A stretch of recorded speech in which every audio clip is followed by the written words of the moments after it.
सभी भक्तों को जय माता की। मंगलमय दिन के साथ मंगलमय शुभकामना के लिए सब भक्तों को हार्दिक शुभकामनाएं। और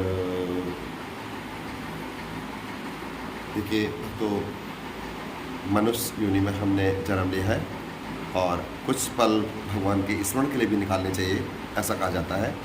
और जीवन में कुछ समय हमारा भगवान के नाम पे होना चाहिए। सबसे पहले माता पिता ही हमारे सबसे पहले गुरु, प्रथम गुरु माने गए हैं। और माता पिता की सेवा का प्रथम कर्तव्य हर बच्चे के साथ अंदर होना चाहिए। और इसके साथ साथ कुछ समय अपने गुरु के लिए, अपने भगवान, अपने इष्ट आराधना के लिए भी होना चाहिए। और जिससे हमारा ये जीवन सफल हो सके। भगवान और भक्त का सीधा रिश्ता होता है।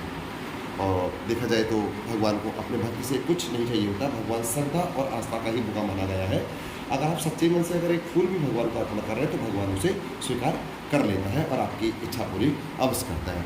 तो चलिए भक्तों, आज आपको थोड़ी सी जानकारी देना चाहेंगे कि बहुत से भक्तों का एक कहना होता है कि हमारे घर में पेशी, यानी हमारे बच्चों को पेशी आ रही। तो देखिए, पेशी के आधार में हम आपको एक उपाय बताना चाहते हैं। जिन बच्चों को पेशियाँ, यानी कि किसी को ऊपरी हवा की पेशी आ रही है और वो शांत नहीं हो पा रही है, आपने बहुत उपाय कर दिए, उससे भी शांत नहीं हो पा रही है, तो उनके लिए छोटा सा उपाय बताने जा रहा हूँ कि आप ऐसा करें। एक 1.25 मीटर काला कपड़ा, 1.25 मीटर काला कपड़ा लें और उसमें 7 मुट्ठी उड़द रखें, 1 पान का पत्ता, 1 जोड़ा लौंग का और 1 नींबू 1 सिक्का। और उस बच्चे के सर से लेके पैर तक एक काले रंग का डोरा आपने नापना है।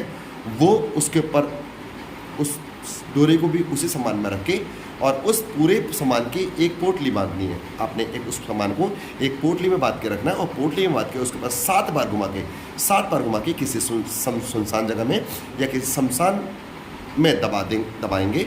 और जब दबा के घर वापस आए तो पीछे मुड़ के नहीं दिखेंगे। ऐसा करने से महामाई ने चाहा तो बच्चे की जो पेशी होगी वो रुक जाएगी। इसके साथ साथ हम एक बात और जानकारी देना चाहते हैं भक्तों। जैसे बहुत से लोग कहते हैं कि हमें पेशी आ रही है, हम पे कोई देवता नाच रहा। तो देखिए, हमारे शरीर में एक नकारात्मक और एक सकारात्मक ऊर्जा होती है। नकारात्मक जो ऊर्जा होती है वो हमारे सर से प्रवेश होती है और सकारात्मक जो ऊर्जा होगी वो हमारे पैर से होगी।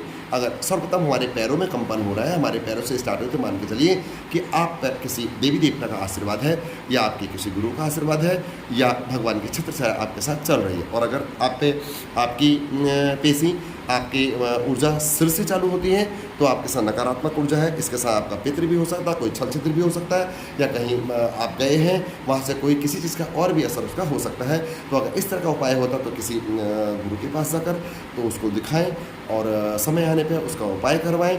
अगर कोई सकारात्मक ऊर्जा आपके साथ हो रही है, किसी मंदिर में जाएं, मंदिर में महामाई को आशीर्वाद दें या भगवान से प्रार्थना करें कि इसका हमें आभास कराइए क्या है।